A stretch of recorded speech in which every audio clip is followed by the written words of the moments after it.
वक्फ ही मुसलमानांच्या जमिनी सांभाळणारी संस्था आहे। देशात रेल्वेनंतर सगळ्यात जास्त जमीन या वक्फ बोर्डाकडे आहे। वक्फ बोर्डानं उद्या तुमच्या जमिनीवर दावा केल्यास तुम्हाला कोर्टातही जाता येत नाही। यासाठी तुम्हाला वक्फच्या कोर्टात जावं लागतं। तिथेही यांचेच मुल्ला मौलवी तुमच्या जमिनीचा फैसला करणार। हे सगळं खोटं वाटावं इतकं भयानक आहे। अलाहाबाद उच्च न्यायालय स्वतः न्याय मागायला सर्वोच्च न्यायालयात गेलंय, तर आता वक्फ पुढे सामान्य नागरिकांची काय अवस्था होईल याची तुम्ही कल्पना करा।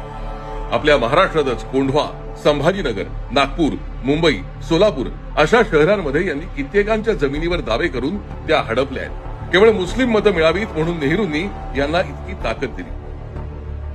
केंद्र सरकारनं आता या कायद्यात बदल करायला घेतलाय। मोदी सरकारच्या या निर्णयामुळे वक्फना हडपलेल्या जमिनी लोकांना परत मिळणार आहेत। त्यामुळे आता वक्फला बळजबरीने जमिनी हडपता येणार नाही।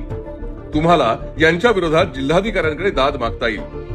पण काही मतांसाठी सुप्रिया सुळे मात्र वक्फ बोर्डाला समर्थन करून हिंदू हिताच्या या कायद्याला विरोध करतायत। अशा महत्वाच्या विषयावर चर्चा सुरू असताना हिंदू हिताच्या या कायद्याला समर्थन करायचं सोडून उद्धव ठाकरेंचे खासदार पळ काढतायत। आणि हे सगळं कशासाठी? तर आपल्या वोट बँकला खुश ठेवायला। आणि यात भरडला जातोय तो माझा हिंदू समाज।